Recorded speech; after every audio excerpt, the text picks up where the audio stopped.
Hello, everyone. I'd like to call the room to attention and ask everyone to sit down. We're getting ready to start. Our commercial is now airing live on the website. So as soon as the commercial finishes, we're going to start the show. Please quiet down and sit down. We're not going to be able to lower the lights because the light system is not working properly. So please take a seat and quiet down.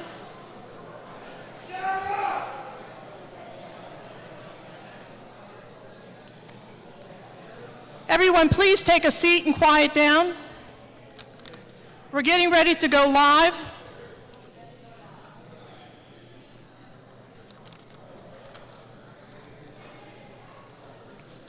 Once again, everyone, please take a seat and quiet down. We cannot turn off the lights because the light system is not working. Thank you. I'm just waiting for the cue.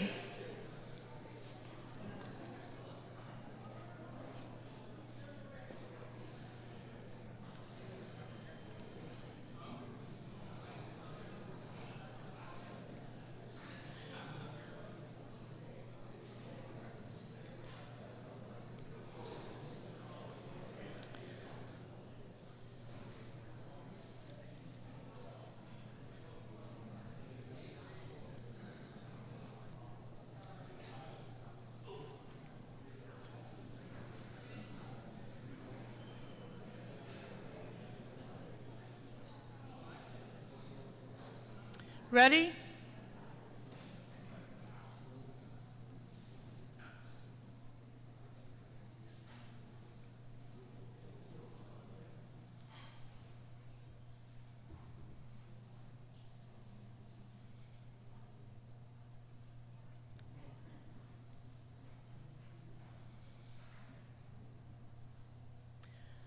Good evening, everyone, and welcome to the Plaquemines Parish Debates.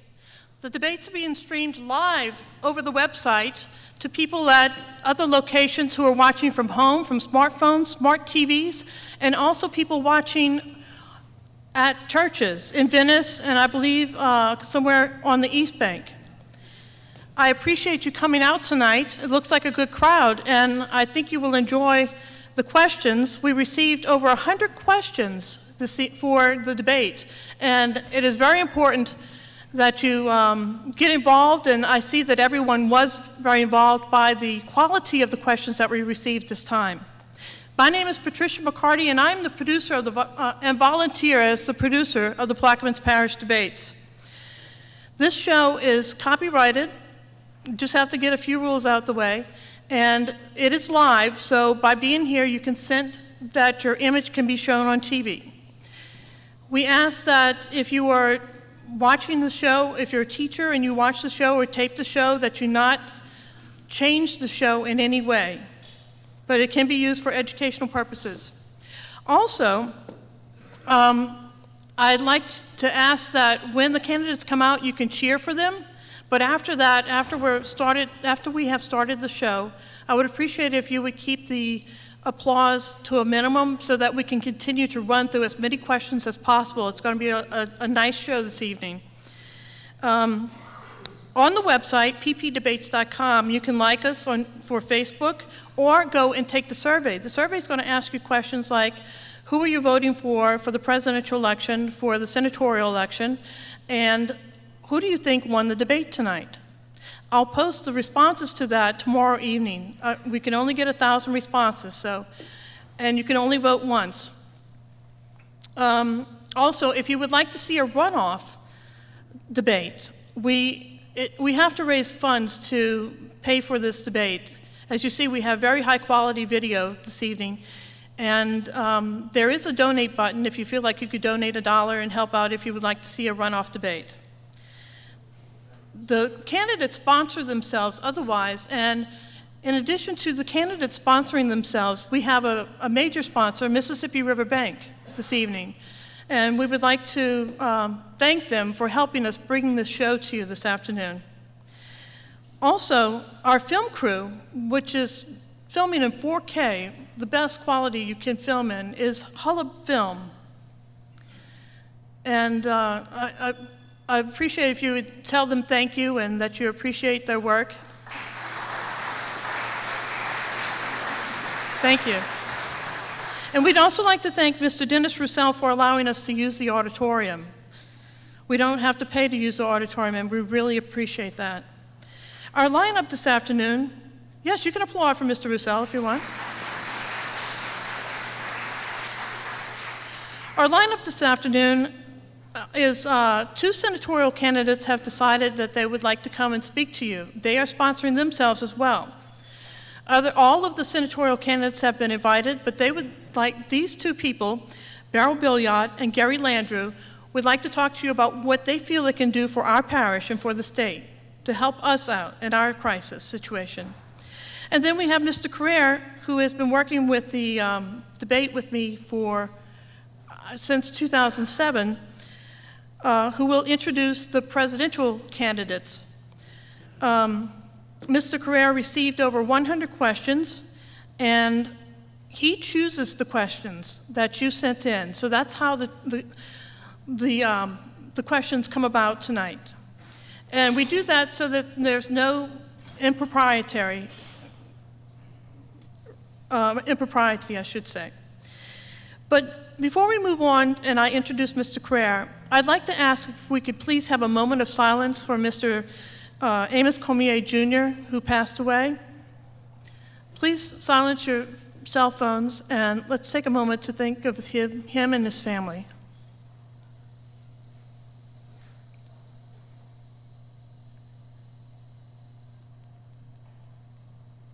Thank you very much.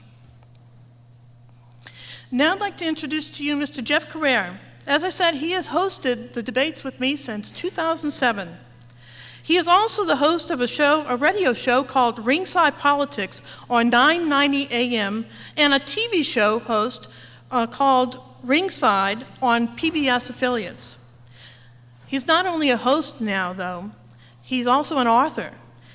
Mr. Cormier, I've asked him to bring a couple of books if you're interested in getting an autographed copy of it, but he has authored a book called America's Last Chance. It can also be found on Amazon if you're interested. So please give a warm welcome to Mr. Jeff Cormier.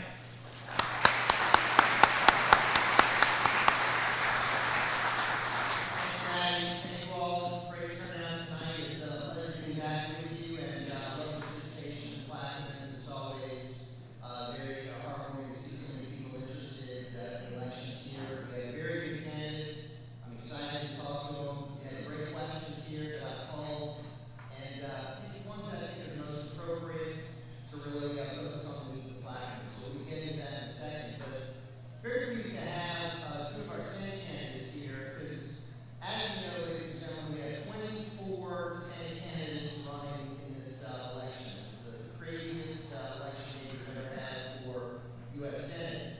It means a lot that these two could come out of their schedule to be here and to present their ideas to you. So please give them your attention, and let me get started by introducing the first one to come on up and make any comments. This is Beryl Billiot. Please come on.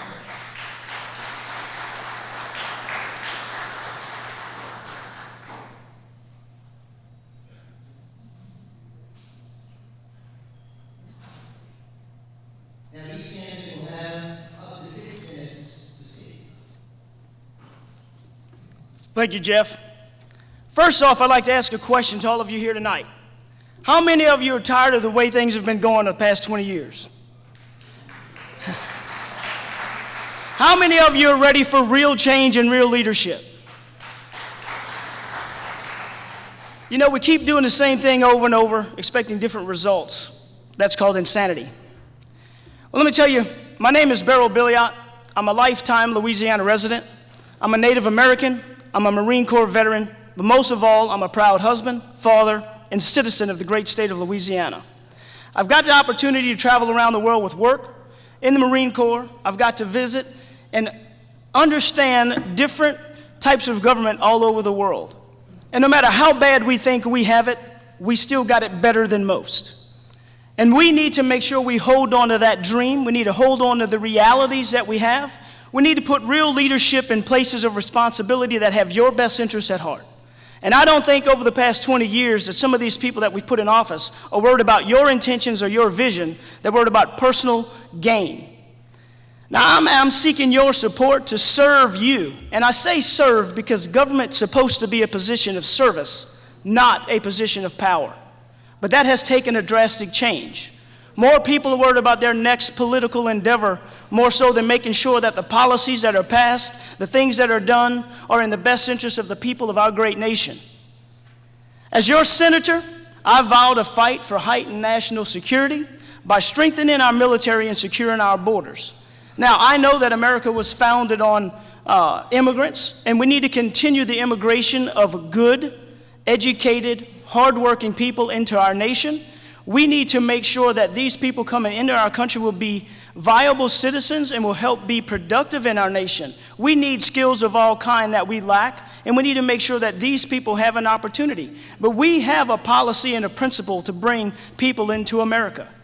You know, there's two reasons people come into America. They want to enjoy the liberties and the freedoms that we have over our lifetime, or they want to destroy the liberties and freedoms that we've had over our lifetime. And we need to make sure that these people coming in have the right interests in mind. I will work tirelessly to improve our rapidly decaying public education system. I will encourage business growth through business-friendly legislation. You hear a lot of government people talk about, I'm going to create jobs. I'm going to tell you, the government does not create jobs. Businesses create jobs. As a small business owner, I know what it takes to put people to work and to make things happen.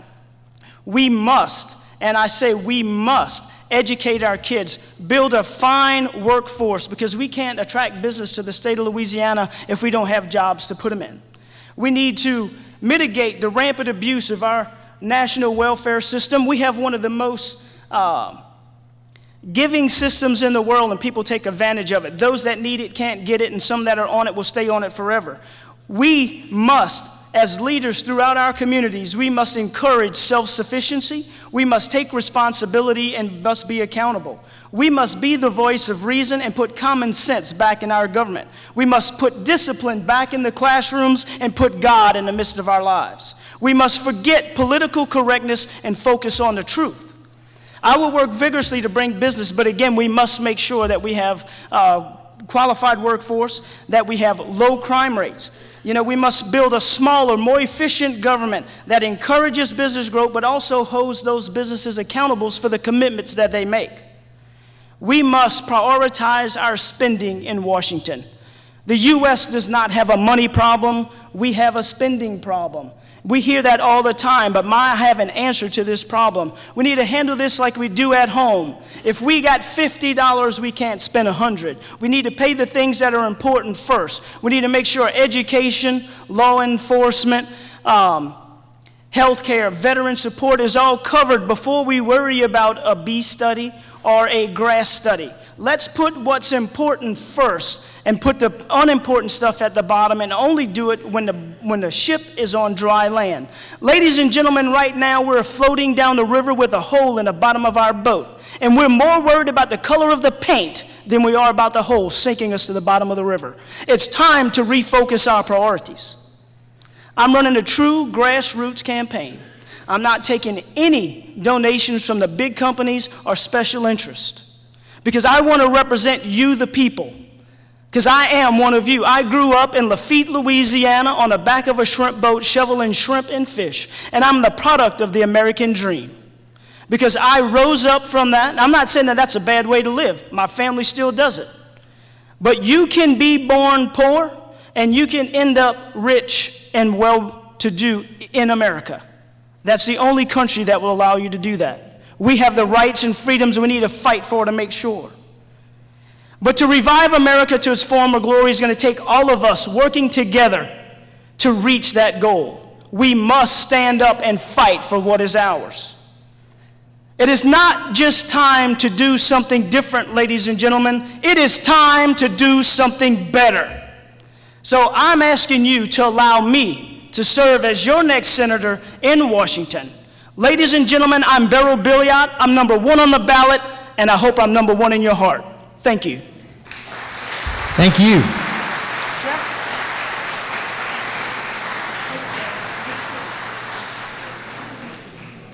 Thank you, Beryl Billiot. Want to also at this point recognize our timekeeper, Mr. Scott Morris. Scott is down there, going to be doing a great job for us tonight. Thank you, Scott. All right, so we have 6 minutes now to hear our next candidate. Let's give a warm welcome to Mr. Gary Landrew. The lights are bright. Hello, I'm Gary Landrew. I'm a 58-year-old single dad, graduate of St. Paul's in Covington and Tulane University, majoring in criminal justice. I'm the fourth of 10 children of Phyllis and Joseph Landrew. My father was a United States Marine, and my mother has been active in the political world since I was born, serving as the first woman chairperson of the state Democratic Party. I became a Democrat in 1976 when I registered to vote, but that doesn't mean that I subscribe to the platform of the Democrat Party today. I believe in the U.S. Constitution. I worked offshore for Auditorium and CNG on the production platforms in the Gulf of Mexico. I watched firsthand the importance of the oil industry to Louisiana and its people. I also watched the destruction of our coastline by the oil industry, and still today, it is fading away as a result. I think the oil industry has a true obligation to repair the damage that they caused to our coastline, and that they can well afford to participate in the rehabilitation of the ecosystem. I was sworn in as a deputy sheriff for Sheriff Fody in 1980 at 18 years old. I worked 3.5 years as a deputy inside the prison on South Broad Street. I learned firsthand the failure of our criminal justice system, particularly the failure of the war on drugs and the failure to rehabilitate anyone. In fact, most people that go into the system are so permanently damaged that their options to succeed in the real world are extremely limited, that they're pushed into a life of crime. I truly believe that no one wants to be a criminal and no one wants to be a failure in life. I also believe that people want to be good parents and take care of their children, and that we need to disincentivize the broken system that causes the failure of the families, that it is through the strong family that is the web of our strong society. I've been on this journey of being a candidate for political office now for 5 years. I've been ridiculed by a few people and laughed at by some. The campaign trail is a lonely one. Begging for help and support is humiliating. But it is with great pride that I stand here with the rest of these people, particularly the last gentleman who came up here, office seekers, for it is that we are on the field of play. We're not sitting in the bleachers. We are putting ourselves forward, willing and able to lead our people, to solve the problems we face in society: division, resentment, closed-mindedness, failure of our families, and failure of our educational system. God graced us with this miracle of the United States of America. Never in history have so many been so free and so prosperous. We were warned by our fathers that this gift is fleeting, that unless we are willing to stand in the breach and give our lives, that we could see a day that we are no longer free. That day is fast approaching. With $20 trillion in debt, we are a nation or on a path of failure. Washington, D.C. is a cesspool of corruption, cronyism, and nepotism. I intend to go to Washington and drain the swamp. Most of the people serving there have good hearts, but they have become stricken with the disease of politics, getting reelected and jumping from office to office. Louisiana is the greatest state in the nation. We have the greatest, most generous, most loving, and most God-fearing people. Our culture is diverse and rich. We have the largest port in the world. We have the largest concentration of petrochemical plants in the world. We have the greatest tourist attraction in the world, the city of New Orleans. We produce 40% of the oil and gas in the United States. We refine 20% of the petroleum in the United States. We produce 40% of the seafood. So how is it that with all this great natural resources, we are all so poor? Our people are poor, our governments are poor, our roads and bridges are poor, our schools and educational system is poor. The reason we are poor is because our leaders have failed us. Did you know that for the last 45 years, Louisiana could not export its #1 product, oil? Who let that happen? Who was there in Washington when these rules were made, and why didn't they do anything about it? Louisiana pays into the federal government $38.6 billion a year in taxes. Why? Why is the federal government taking so much from us? Well, I intend to fix that. I intend to go to Washington as your representative and find out why we have been and continue to be pillaged and looted for the last 100 years. We have what we need to make our people prosperous. We have the natural and people resources to provide all Louisianians a rich life. We need the federal government to stop taking our resources and holding us down in red tape and bureaucratic mess. I learned one thing in my 7-year struggle with the mighty Army Corps of Engineers: there was no power in yes. There was only power in no. We have been successful in passing the Offshore Oil Revenue Sharing Act. Louisiana in 2017 will get $500 million. A year after that, it will increase a little bit. There's talk in Washington right now of stripping Louisiana of this money and for them to go back on their agreement. That will be done over my dead body. I will represent you and the rest of the people of Louisiana with all my might and all my heart. If you want someone to do what they say they will do, vote for me and send me to Washington, D.C. Thank you. Thank you, Jeff. Thank you, Gary Landrieu. Okay, we are going to take a 2-minute intermission, and then we'll come back here with the presidential debate. Thanks again for being with us. We'll be right back.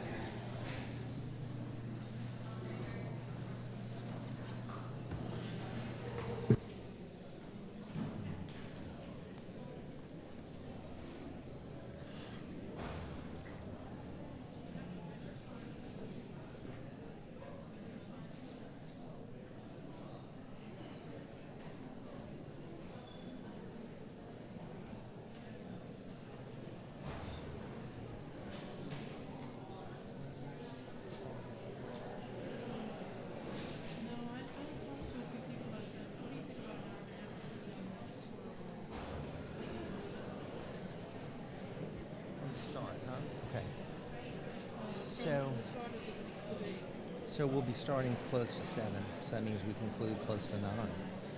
You think they can last this long? I'll tell you if I think the rest of something over here. Okay.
Okay, ladies and gentlemen, we're going to be starting in about 1 minute. So please give us your attention. We'd appreciate it.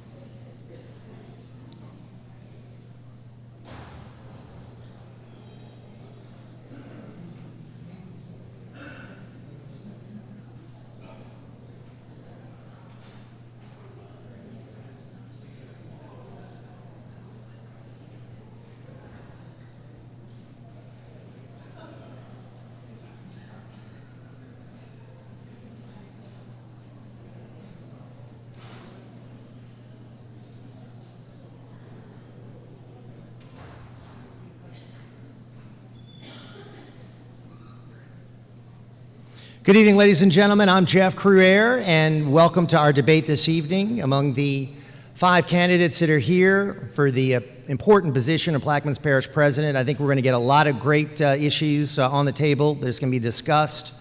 We're going to hear differing ideas, and the whole idea here is to help our voters in Plaquemines make a better decision when they cast that important vote. So it's my pleasure to get started this evening and introduce the candidates as they take their position here on stage. And we'd like to welcome Ms. Sharon Branan.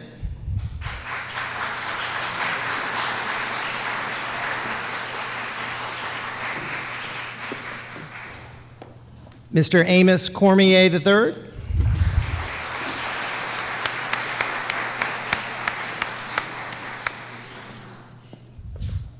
Mr. Benny Rousselle.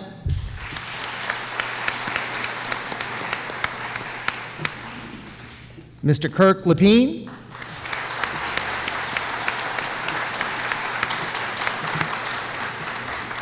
And Mr. Burghart Turner.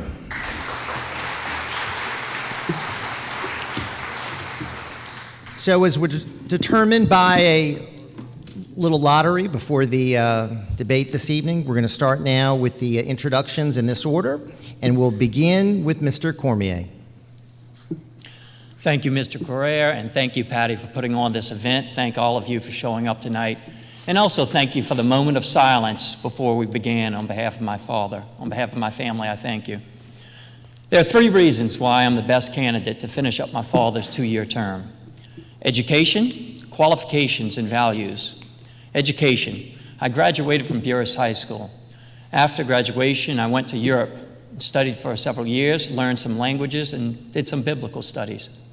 Came back home, went to Loyola University where I studied and earned my bachelor's degree. From there, I was admitted to LSU Law School, studied there in Baton Rouge, and earned my Doctor of Laws. Qualifications. I served as the Plaquemines Parish Council Attorney, where I litigated successfully on behalf of the parish. I'm the only candidate who has represented our parish before courts of law. That litigation experience will benefit us when it comes to dealing next year with FEMA, flood insurance, and flood protection issues. Worked at a banking institute, and that knowledge will help with managing our budget and our debt crisis. As the Senate candidate mentioned, we had a mineral royalty issue, and that's our greatest opportunity to increase our revenues in the next year. Please go to my website, you can read more about it. Finally, values. My father was a tireless and dedicated public servant. He instilled those values in me. Please vote for Amos Cormier, and together we'll finish the job of his 2-year term. Thank you. Thank you, Mr. Cormier. Next up for a 2-minute introduction, Mr. Burghart Turner. I want to thank you for the opportunity just to be here before you tonight and possibly represent you as parish president. I look forward to the opportunity. I look forward to the challenge. I also want to take this time just to take a moment to recognize that this is Cancer Awareness Month, and those who are struggling, those who have overcome, we want you to know that we're concerned about you. We walk with you, we stand with you, and we support you. On a personal level, I graduated from Port Sulphur High School at 17 and went to the Marine Corps. I did extremely well in the Marine Corps. And I said, one night I said, Lord, I'm going to get out, but if I don't get hired on with Chevron in 3 months, I'm coming back in. This November will be 31 years that I've worked for Chevron. I've been truly blessed. About 3 weeks ago, I called my wife, and when I say wife, that's new to me. I just got married this August 6th for the first time. Married my high school sweetheart, Monique Harvey, and she had never been married. I had never been married, and she adopted a 5-year-old beautiful little girl, Haley. And this was 5 years ago, and she took on the son also, Zachariah Hicks. He's now 9, and together we're raising 2 kids. And so I called up a couple of weeks ago and I said, Chevron is offering a package, and I'm going to let them know on Tuesday my decision. The phone got silent a little while, and then she said, come on home. We can live off my salary. I said, I'll tell you what, I'll let you know on Tuesday. And then I called again on Monday, and Monday she still felt the same way. And then she said, wait, what about our house, right? And so, because we had been looking for a home here in Belle Chase, I live in Port Sulphur, she's still in Houston, we're going through a transition. And so I didn't answer, I just waited. And then she said, come on home. And I said, I'll tell you what, I'll call you tomorrow, and then I'll press the button whichever way you say to go. And I just want you to know, she said, come on home. And so I've accepted the package, I'm retiring, and so I'll be able to serve you full time. Thank you. Thank you, Mr. Turner.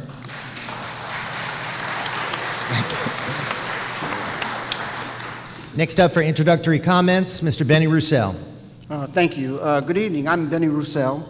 For those that don't know me, a little background. My civic involvement started in the Boy Scouts. I believed our oath, a duty to God, to country, and to help others, and became an Eagle Scout. I graduated from Belle Chase High School on this very stage. From there, I went and served in the Merchant Marines, did a tour, and upon returning, I earned a degree from the University of New Orleans in political science. I began raising a family, was elected to the council, then to the legislature, and then to the parish president seat. I have also owned a business, worked as a consultant, and served as the Intergovernmental Affairs Coordinator for the Louisiana Department of Natural Resources. I currently represent District 5 on the council. As a councilman, I am painfully aware of the issues we are facing. As a former parish president, I know from experience the situations and the solutions are not easy and often are not popular. We must balance our budget and competing interests, then make wise investments for our parish's future. We need modern infrastructure and strong levees. We must rebuild our coast while protecting the natural resources and the industries and the jobs that the parish was built on. These challenges will not only require our best efforts, we will also need support and funding from state and federal programs. I believe my background and experience as a councilman, a legislator, and as parish president during one of the most difficult times in our parish history has uniquely prepared me to address these challenges and identify the opportunities of the next 2 years. This is a critical time for our parish. It is imperative that we have an efficient, effective, and transparent government accessible to all our citizens. With your help, I am committed to provide that kind of government and address the challenges we are facing. Thank you. Thank you, Mr. Rousselle. Now for his introduction, Mr. Kirk Lepine. Thank you, Jeff. Thank you for joining us tonight. I know it's a busy schedule for everyone on a Wednesday night. So who is Kirk Lepine? Let me introduce you to Kirk Lepine, the business owner, the family man, and the next president of Plaquemines Parish. For 52 years, I've been here. I went to grammar school right here in Belle Chase, went to Belle Chase High School. After a year at LSU, I got a trade. And for the last 31 years, I've done the job that I love the most. And of those 31 years, 23 years of that time, I've been a small business owner. I know what it is to have the ups and downs of a business community. 6 years ago, I decided to run for council. I ran unopposed. Second term, I ran unopposed. And in them 6 short years of being on the council, I've been elected council chairman twice. I've worked with 14 different council members. I worked with 2 different presidents. I have the ability to lead. I have the ability to work with others. My wife is in the audience. One of my daughters is in the audience. We have full-grown daughters. My hope is your hope that our kids will come back to Plaquemines and make us proud again. Ladies and gentlemen, it's a tough job. It's tough times. Revenues are down. Budget's bad. We got a lot of problems. But there will be hard decisions made. There will be tough decisions made, but we will make the right decision. Ladies and gentlemen, we use this analogy of candidacy of driving a car. Our campaign is, we are the driver looking out of the front windshield. We are looking to the future. We're looking to the best to build Plaquemines. We are not the candidate looking in the rearview mirror or the side mirrors, looking back. We're moving forward. So it's a pleasure to be here, and I hope I can answer all your questions tonight. Thank you, everybody. Thank you, Mr. Lepine. And now, last but not least, Ms. Sharon Branan. Hi, everyone. Thank you for this opportunity, and thank you to Patty for her tireless efforts.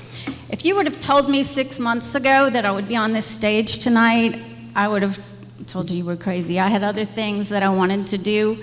I've changed careers so many times because each career has led me to the next adventure and the next challenge and the next goal. I started out as a teacher. I taught at Port Sulphur for 4 years.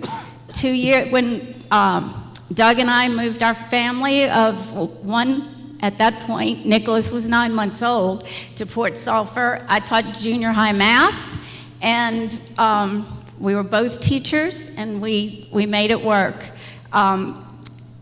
When I got pregnant for Amanda and returned to education, I taught special ed. So I was at Delta McBride School and worked with wonderful special needs children there. From then, I went to work on my master's. I became an ed diagnostician, vocational counselor. I'm a lifelong learner, and I love a challenge. When Mr. Cormier died, and I knew Mr. Cormier as the coach at Burris when I was on the ed diagnostic team, I have great respect for him, and I know that his heart was in this parish. And I too, my heart is in this parish. Through this campaign, I have learned to fall in love with Plaquemines all over again.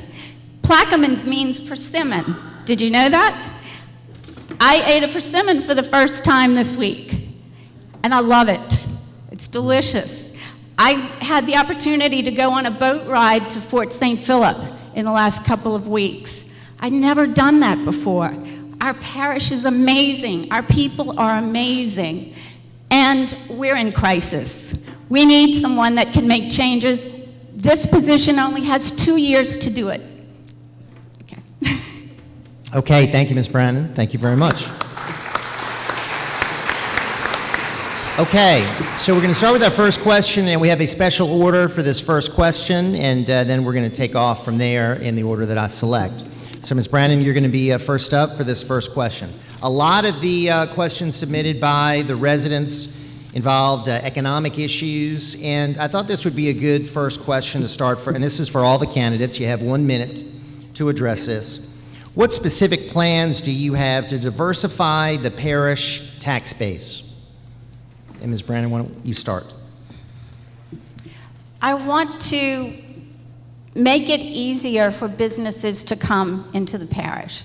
My campaign, rather than knock on doors and tell you what I think you want to hear, my campaign thus far has been research, asking questions, reading everything I can get my hands on, watching old council meetings. And what I hear time and time again is that we're not a friendly place to do business, that we've lost businesses. So in one of my careers in sales, I learned that if I have 5 leads and I can't make a sale with one of them, then something needs to be revisited. Is it my pitch? Is it my product? What's the problem? But we keep trying to bring more businesses in, and we're not clear about why they're leaving. So I'm going to figure that out, and I'm going to make fair, very easy to follow rules and regulations that are for everyone, not just a select few, to make Plaquemines a good place to do business. Thank you. Thank you. Next up, Mr. Cormier. Yes, thank you, Jeff. In the short term, to diversify our tax base, I would like for us to be certified in most areas of the parish will qualify for what's called Hub Zone. It's a small business administration program. The HUB stands for Historically Underutilized Business Zones. And there are certain criteria that an area has to meet. Right now, currently, there's only a small section of Venice that qualifies for that. But what this will do is there are other sections that we can certify. This will be very little cost or no cost to the taxpayers. And it's a program that we just need to apply for. It will take time and effort. My father began working on it. He didn't have a chance to finish it. That will allow for businesses, it will attract businesses to our area because it will allow them to get lower discount borrowing rates for loans. It will also create local jobs because part of the program encourages and fosters local employment. In the long term, the strategy is for the port and the river development. Thank you. Thank you, Mr. Cormier. Mr. Turner, you're next. Well, we're going to increase our tax base, but we're not going to raise taxes, number one. And the way we're going to increase our tax base is, one, we're going to outsource parish workers. We're going to work with other municipalities in the region. We're going to benefit off coastal restoration. There are a lot of things that parish workers can be doing, but we've never invested in that area. It has always been to private industries. There are more things that we can do, and that's one of them. I believe we need to own our own dredge or a marsh bucket. We need to be working on coastal restoration projects in our parish. And that alone will increase our employee base, which would raise our tax base. It's thinking out of the box. Road maintenance. If we have a healthy road maintenance department, little maintenance projects in other areas, we'll be able to assist. All of that will generate revenues. The LSU property, we can take advantage of it. We can start agricultural. We can diversify in that area, fishing and gaming, tourism. Our back down ramps, they're deplorable, the free ramps. We can dress those up. There are many things we can do. I'll make sure it gets done. Thank you, Mr. Turner. Mr. Lepine. Thank you, Jeff. The number one thing we need to do is maintain our business community relations. We must embrace what PABI to go out there and find the best business that we can find for development in this parish. Ladies and gentlemen, 85% of our revenues come from three streams of revenue: oil and gas, sales tax, and ad valorem tax. And you know how bad the oil field's doing. You know the millage is coming up for a vote tomorrow at our council meeting. So we have to look outside the box. So we need to embrace the business community and stop shutting our doors to them. We must look to the river. The river is our next main goal to bring in business to this community. There are a lot of things that we need to do. We need to try to think of Plaquemines first. We need to work on a campaign, though, to promote our business here, generate more sales tax within. We need to try to form an economic development task force, maybe even a summit between the districts, the surrounding parishes. Find out what they are creating, how they're creating jobs. Maybe create more jobs, factory jobs, where we can bring in more money. Thank you, Mr. Lepine. Thank you. Okay, and finally, Mr. Benny Rousselle.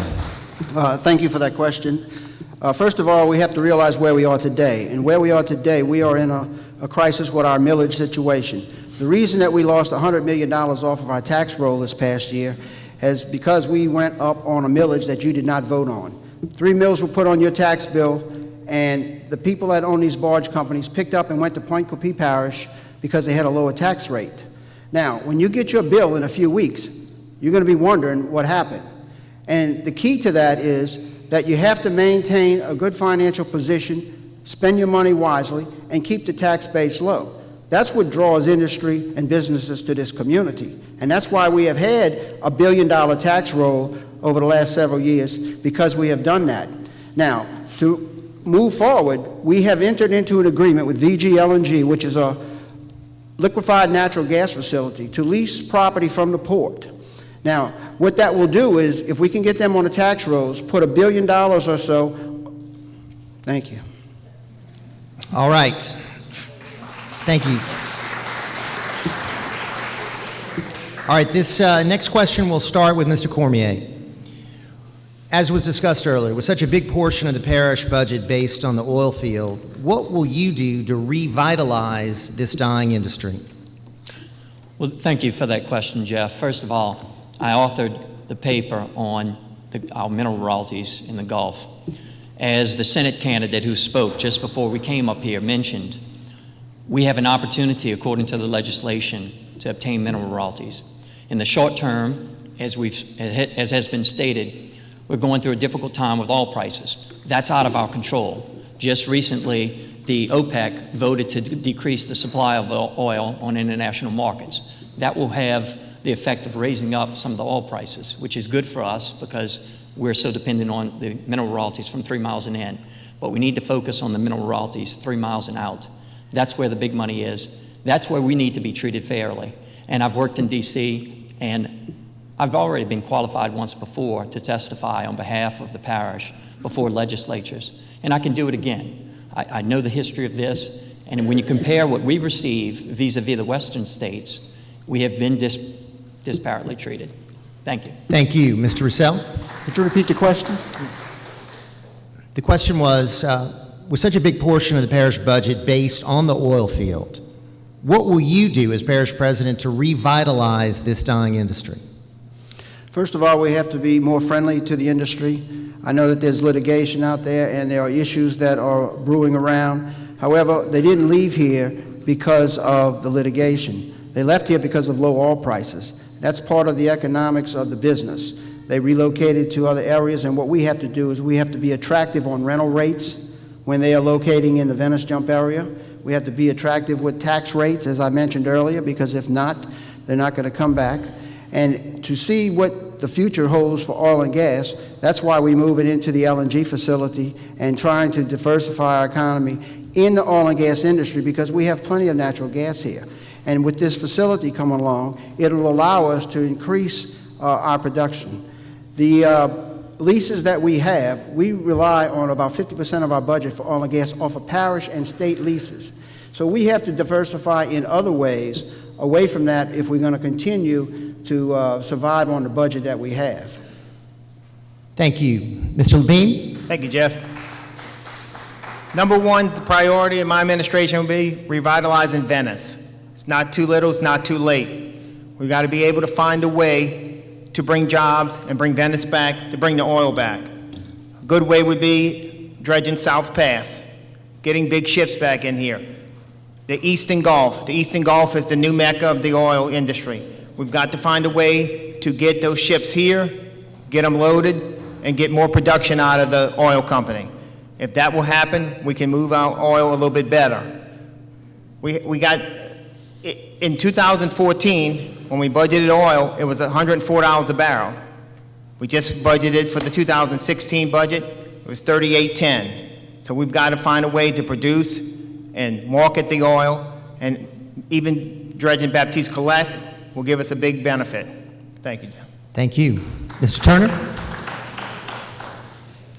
The key to revitalizing the oil industry is improving access. Without access, they won't come. The reason Fouchon has grown so much is because they have better access than we do. And so unless we develop the infrastructure that would make it easier for the support companies to come in and provide the services here locally, it won't change. So how do we change it? One, we can partner with port development. You know, Senator Crow, as a matter of fact, Lloyd Bolivar put a plan forward and shared it with Senator Crow, and Senator Crow is taking ownership of it. The Deepwater Transfer Terminal, the legit port at Southwest Pass. If we're going to develop a port in that area, you're talking about elevating the land 40 to 50 feet. Why not just make it large enough so you can move the entire oil industry there? And if we do that, Fouchon wouldn't be able to compete with us. Thank you. Ms. Branan? I don't know how much revitalizing I can actually do in 2 years. I think the first step is to make sure that we're doing the best possible job we can with the money we have now. I don't believe that we are maximizing our resources financially. I hesitate to actually bring more money into the parish right now until we are spending what we have with integrity and fairly so that it actually maintains and creates resources and the right style of life for our parishioners. Because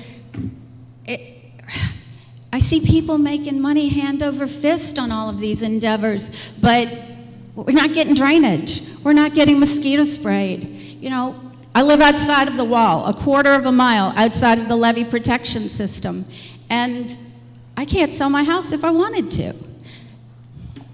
Thank you, Ms. Branan. For this next question, we'll start with Mr. Rousselle. The Plaquemines Parish government has allowed the East Bank levee to be designed to quote temporary levee standards rather than permanent federal levee standards. Consequently, the lives of residents are threatened and extreme financial risk is placed upon banking, finance, construction, and insurance industries subject to FEMA regulations. The question is, how could and why would any official allow a levee designed by a certain engineer to ever get away with executing a temporary levee design knowing that the record is clear as to the intended and needed permanent levee built exactly to core standards? So as parish president, what would you do about it? Mr. Rousselle? Yes, this levee project was let many years ago. It is 4 years behind time. What we have done, we have engaged HNTB to go in and do a constructability review of the project to be able to tell us what the real facts are. There are a lot of rumors and accusations in the community about what this levee really is. We will not know for another 3 to 4 weeks exactly what this levee is, because without that independent review, we don't know what's in the middle of it. We have done an analysis to date of the plans, the specs, and how it's been built. We are moving forward as of today with soil borings to tell us what's really in the levee for the first 10 feet, because that's where the geotech is.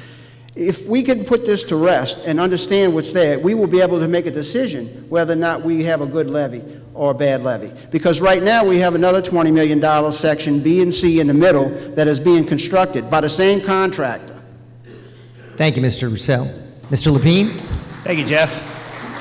From my understanding, Jeff, from the land manager who is no longer with us, the structure of the levee could only be so high because of the width being so wide.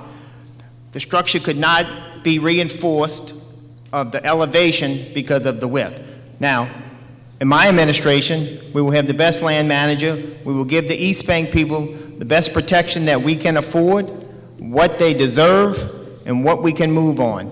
There's a lot of miscommunication between us and the Corps and the engineer, but we must sit down, we must come to a consensus to build the best levees that we can for the East Bank residents.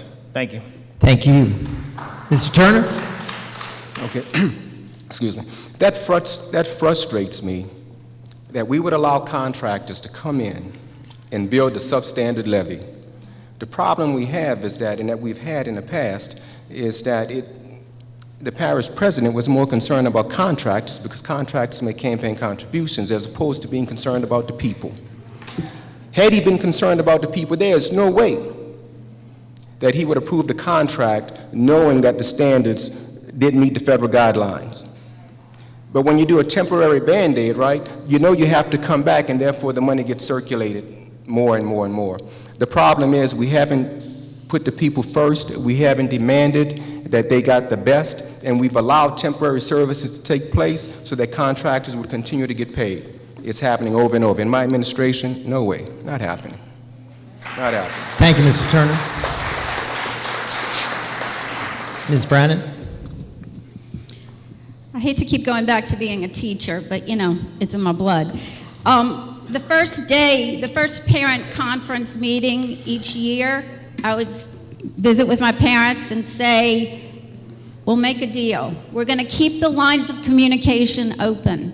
I won't believe everything your students say and come and tell me happens at home, and you don't automatically believe everything your students tell you happen in school.